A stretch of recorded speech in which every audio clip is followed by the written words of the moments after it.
Stupidity exposed. Putin's ultimatum and dead Americans. What you haven't been told. Ukraine's heroic defense didn't just repel Russia. It made Trump's war in Iran possible. Putin even gave Trump an ultimatum, and Americans paid the price. Watch closely, because in the next few minutes you will see video evidence of mistakes, failures, and what the United States administration tried to hide. Hello there, I'm Elena. Welcome to my channel, Enough of Propaganda. I am former economist, former associate professor of several universities, and person who has account on Quora with over 6.1 million content views. And I write articles there as well.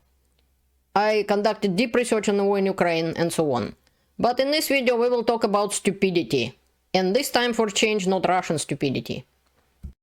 While we will be talking about the United States, Ukraine, Russia and the war in Iran, I'll show you some scenes from fighting in the urban areas of Stepnogorsk, Zaporizhia Oblast, which is Ukraine. So, point one I'm trying to make. I would like everybody to remember the basic things. The United States Army was supposed to be able to fight against two attackers simultaneously. For example, Russia and China. Ukraine's resilience and enormous sacrifice in 12 years of Putin's war and over 4 years of full-scale invasion depleted Soviet stockpile of weapons and exposed Russian army to be not the second army in the world, but the second army in Russia after its own Wagner group. It weakened Putin's army so much that he couldn't defend any of his allies in Syria, Venezuela or Iran. If it were not for heroic Ukrainians, Putin's ships could be near Iran right now. His planes could fly from Syria to help Iran right now. Possibly Russian troops could be on the ground in Iran, preventing any strikes in fear of Russian nukes or escalation. Putin can't do it now because he is weak and barely holding on to power. He had to shut down not just Telegram but internet in Moscow to save his own skin. Russian so-called offensive is failing miserably. Putin is losing over 1,600 troops a day. Ukraine, on the other hand, launched a successful counter-offensive in the Dnipropetrovsk region. It's official, so I can tell about it right now. And liberated 400 square kilometers, almost the entire region. Putin doesn't have extra troops or weapons to give to Iran, extra planes or bases in Syria to fly from. I want you to remember that before we will move on to the actual footage of the American people talking. Americans, members of Trump's administration, for example, and so on. So this is the reason Ukraine's defense, basically, heroic defense. This is the reason that unlike any other president in the past, Trump and Israel now as well, have the opportunity to attack Iran in the first place. Point two. Now we will talk about Putin's ultimatum and the Americans and so on. But let's start from the beginning. Because the United States promised to defend Ukraine in the Budapest Memorandum and did not do it in 2014. And who do we have here? US Secretary of State Marco Rubio back in 2014. So Rubio admitted this on camera. The world became a more dangerous place. At the time, Rubio was outraged that America forced Ukraine to give up 1,900 units of nuclear weapons and assuring that the United States will protect Ukraine forever. 11 years has passed and Marco Rubio, now bought off by Trump, is one of the first to convince Ukraine to surrender.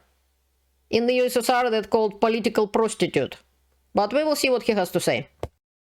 When the Soviet Union fell in the early 1990s, Ukraine was left with the world's third largest stockpile of tactical nuclear weapons and strategic nuclear weapons on the planet. But they signed this agreement with the United States, the United Kingdom, and Russia that basically said, if you give up your nuclear weapons, we, these three countries that signed to this, will provide for your defense and assure you of your defense. And so Ukraine did that. They gave up these weapons. Well, now, this was signed in 1994, 20 years later, one of the three countries that signed that agreement hasn't just not provided for their defense, they actually invaded them. And I want to make a point on this for a second. Think about if you're one of these other countries around the world right now that feels threatened by your neighbors. And the United States and the rest of the world are going to you and saying, listen, don't develop nuclear weapons. Don't develop nuclear weapons, South Korea. Don't develop nuclear weapons, Japan. Don't develop nuclear weapons, Saudi Arabia. We will protect you. We will watch out for you. What kind of lesson do you think this instance sends to them? I think the message this is sending to many nations around the world is perhaps we can no longer count on the security promises made by the free world. Perhaps we need to start looking out for ourselves. And that's why the Ukrainian situation is so much more important than simply what's happening in Europe. This has implications around the world. Bravo! Well said, Mr. Rubio. You can take a pie from the shelf and enjoy it. Good boy. This is what I was saying in 2014. This was obvious for anybody who actually know anything about world, about geopolitics, about Russian and Soviet Empire, and about anything. So apparently he was smart enough to realize it back then. But now he bent the knee to Putin and Trump and continues spewing Putin's and Trump's propaganda. Good one. By not helping Ukraine enough after the full-scale invasion in 2022, and especially by Trump appeasing Putin right now, the danger in the world has increased significantly. Here's my playlist USA. Instead of thanking Ukraine and the Biden administration, which provided old and expired US weapons since 2022 to Ukraine, Trump and his administration blame Biden for that. These are my videos, why does the United States help Ukraine, and fighting propaganda about USA aid to Ukraine, where you can find out more about that. Let's see what American hero Hexeth has to say. And I think, we're also still dealing with the environment that Joe Biden created, which was depleting those stockholds and not sending them to our own military, but to Ukraine, which is every time we reach back and look at any sort of a challenge we have, it goes back to, well, send it to Ukraine. Ultimately, we think this should be these munitions are better spent in our own interests at this point, and this kind of funding bill is going to ensure that we're properly funded going. He doesn't have a clue what he's talking about. So instead of taking money from American taxpayers to destroy expired and expiring weapons and ammunitions, Biden's administration obeyed agreements and the will of the American people, whose representatives in Congress, for example, voted to give weapons to Ukraine. So they look like heroes, they take the old weapons which they will have to pay to destroy, give it to Ukraine, doesn't have to pay for destruction and help Ukraine at the same time, plus put the value on these weapons like they're new. This is how it was done. And yes, they could have done more, but this, what provided all of this, gave Trump's administration the power in 2025 and 2026 to attack Iran and Venezuela, because Ukraine used these weapons to destroy Russian army. We had a very stupid and incompetent leader in this White House for 4 years who gave away many of our best weapons for nothing, for free, to another country very far away by the name of Ukraine. So not just Hexet, an alcoholic and an idiot. That's the same position of the White House and the administration. They're talking about new weapons. What new weapons? America give the old weapons to Ukraine. She doesn't even know that. I bet Trump doesn't know it either. Hexeth and Caroline Leavitt on camera blamed Biden and called him stupid. Good one. Point 3, and more stupidity. This time stupid comments from Vance about oil prices. He's blaming soaring gas prices on Joe Biden, even though Trump personally attacked Iran in 2025 and started an aggressive war in Iran in 2026 without consulting allies. And he's in power for over a year now. This post explaining it a little bit more in depth. 12 billion spent in 2 weeks, 14 Americans dead, 150 wounded. Also, I can add to this. And how much the gas is now? All this conversation happens where Joe Biden left us in a terrible situation, and the reason why gas prices are where they are today is because of Donald Trump's work to get them lower, because in the Biden administration, they were crazy high. That's an outright lie. Biden left, and the American economy was #1 in the world. Now it's stagflation, recession is on the table, exactly like in Russia. Not exactly, but I mean, Russia also went through stagflation and recession, and basically Russian economy now on the verge of collapse. And more events. You can see it for yourself. Trump put in danger not only American lives, but the lives of allies as well.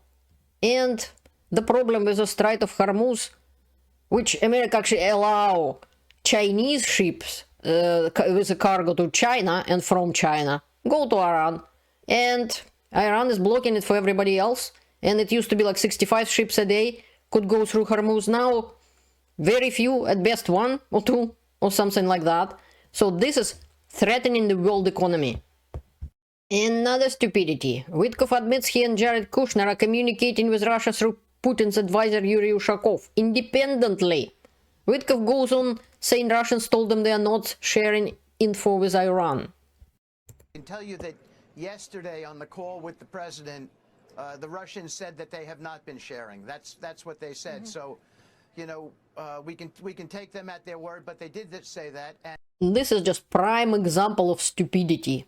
No doubt that Trump's incompetent Witkoff and a private person Kushner, whose job title is Trump family member, still trust a professional liar from the KGB Putin. This is a KGB profession, to lie to people and manipulate them.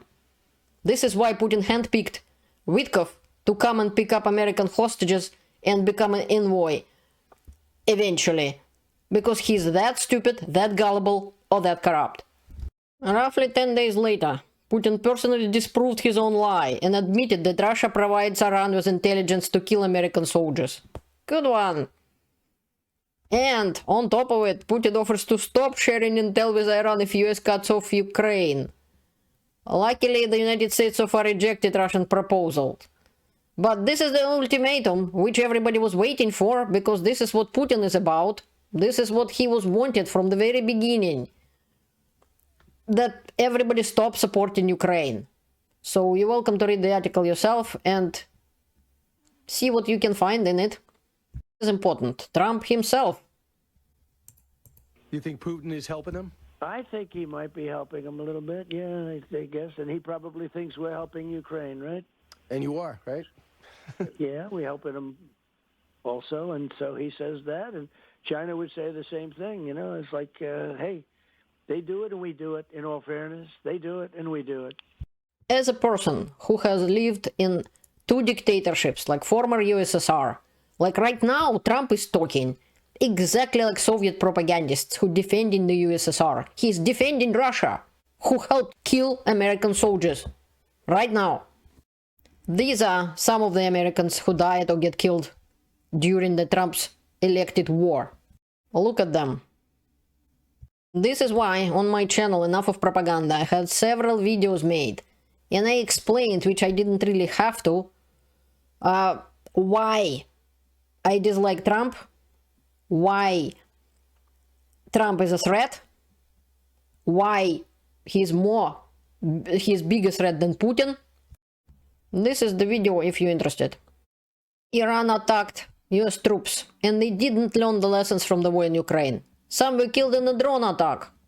So, here's the Iranian attack have targeted US bases. For example, a video shows that the Iranian drone striking a park of American armored vehicles in Kuwait. I'll provide that source, you can see it for yourself. So they didn't even bother to spread out the vehicles. So one hit could damage a lot of them. More than that. 6 US service members has been killed in action. And they were even saying the incoming warning system would sound late. Some do not recall the siren prior to the deadly attack. And so on.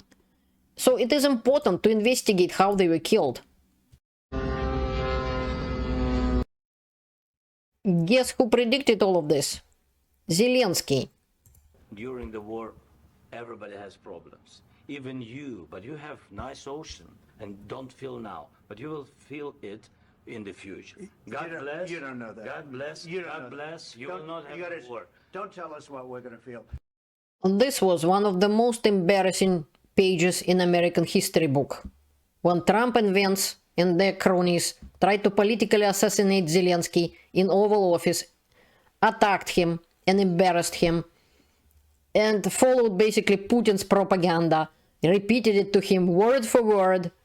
Putin couldn't assassinate Zelensky, then Trump tried to help assassinate him politically.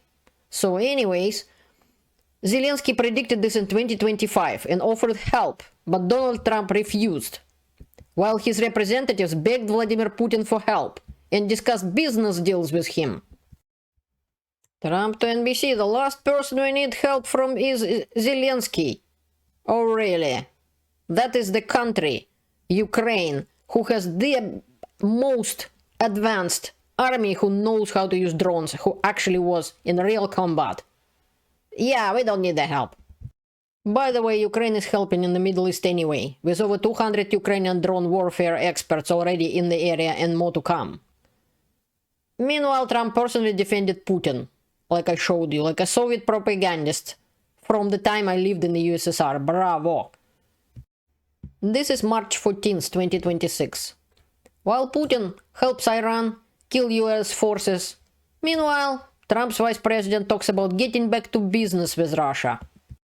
So there's been a lot of debate about what exactly our foreign policy should be with regards to Russia and Ukraine. The President of the United States has been very clear. He wants the killing to stop. He wants to get back to commerce. He wants to stop the innocent people who are losing their lives in that conflict. I happen to admire that. Of course, I think I'm biased, but I think that's the right idea. Yeah, that would be a great idea if Trump will be pressure Putin, who attacked Ukraine, not Zelensky and Ukraine who is defending it themselves. I have said in the past why I am against Trump and proved his support for the USSR and Putin's illegal regime for many years. Loser Vladimir Putin gave the United States an ultimatum: stop providing intelligence to Ukraine and we would stop helping Iran. So far, as I said, the United States didn't go for it, but apparently Donald Trump has already given in to a previous demand and removed some sanctions on Russian oil. But Putin didn't stop helping Iran. So who is really making deals and who is actually keeping them? I warned that Trump in power would be more dangerous than Putin. I rest my case. Please write your opinions in the comments. I sure hope this is not how America would look like. How to describe all Russia in one photo. This is jacket in the color of the Russian flag. It said, "I'm for Putin." The guy is digging in the garbage dump. This is what Putin did to Russia. This is what Trump admires so much. But don't you worry, I won't leave you on that note of the despair. Don't despair. This is an opposition to Trump.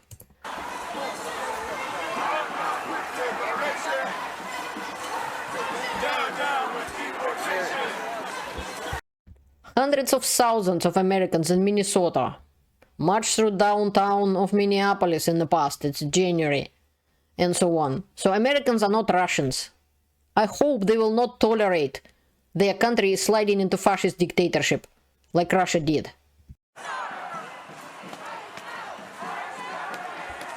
While there are Americans like Jake Bro, America has hope. This is one of his next fundraisers, which the ordinary American, basically with the help of YouTube community, collected for Ukraine over $5, maybe more, $1 million in different fundraisers. I participated in some of them. This is what it is right now. Almost $1 million. You still can help. This is what regular people can do to help Ukraine. Please help Ukraine. Thank you for watching. See you later. Learn the truth and stay informed.